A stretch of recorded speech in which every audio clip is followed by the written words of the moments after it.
बिहार में आरजेडी और महागठबंधन का मुख्य कारण हारने का यह रहा कि उन्होंने ज़मीन पर नहीं देखा कि किस तरह से कैंडिडेट को टिकट देना है और किस तरह से कैंडिडेट के लिए प्रचार करना है। उन्होंने सारा काम हवा में किया और ज़्यादातर तो उन्होंने रील बना कर किया, लेकिन वहीं बीजेपी का पूरा अमला ज़मीन पर था। और इस बात के लिए तो हम उनको कहेंगे कि उन लोगों ने काम किया, लेकिन जब काम करने का नंबर था तो महागठबंधन ज़मीनी स्तर पर काम उस हिसाब से नहीं किया जिस हिसाब से विपक्ष में था, क्योंकि जो विपक्ष में होता है उसे अपने कामों को ज़्यादा बेहतरी से प्रेजेंट करने की ज़रूरत होती है। अगर ये कार्य आप नहीं कर पा रहे हैं तो ये मान लीजिए आप हार के बहुत नज़दीक हैं। और फर्स्ट फेज में तो ठीक था महागठबंधन का जो भी चुनाव प्रचार वगैरह था, लेकिन सेकेंड फेज में वही जितना फर्स्ट फेज में अग्रेसिव और पॉलिटिक्स के ज़रिए उन्होंने मोटिवेट किया था लोगों को, उतना ही डाउन हो गए। और दूसरा कारण मेन हारने का है उनके स्वयं के घर में कलह, तेजस्वी यादव के स्वयं के घर में कलह, क्योंकि जो भी फूट होती है अगर 1% भी और तेज प्रताप यादव ले जा रहे हैं या ले गए हैं तो वो आरजेडी के पाले से ही गई है, न कि बीजेपी या एनडीए गठबंधन की तरफ से गई है। और ईवीएम का कहे तो ईवीएम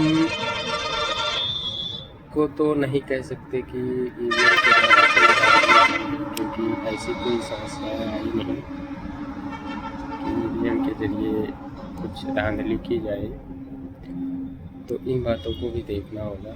लेकिन चुनाव निष्पक्ष हो ये भी आज भी संदिग्ध है कि चुनाव निष्पक्ष हुआ नहीं हुआ, क्या हुआ क्या नहीं हुआ, वो तो वोट परसेंटेज आने के बाद पता चलेगा कि निष्पक्ष हुआ या नहीं हुआ। लेकिन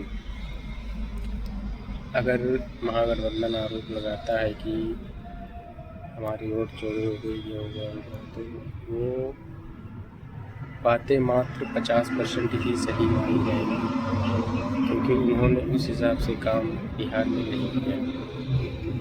और रही बात गठबंधन की, तो गठबंधन उन दलों से किया जाता है जिन दलों का ज़मीन पर कोई काम हो, वोट परसेंटेज हो।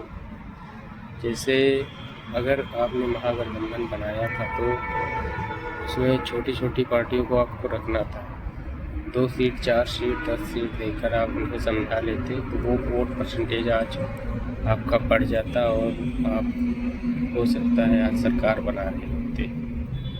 क्योंकि जो क्षेत्रीय दल होते हैं या जो लोग बाहर से आकर लड़ते हैं वहाँ, उनका अगर प्रभाव है तो उनको साथ में लेकर चलने में कोई बुराई नहीं है।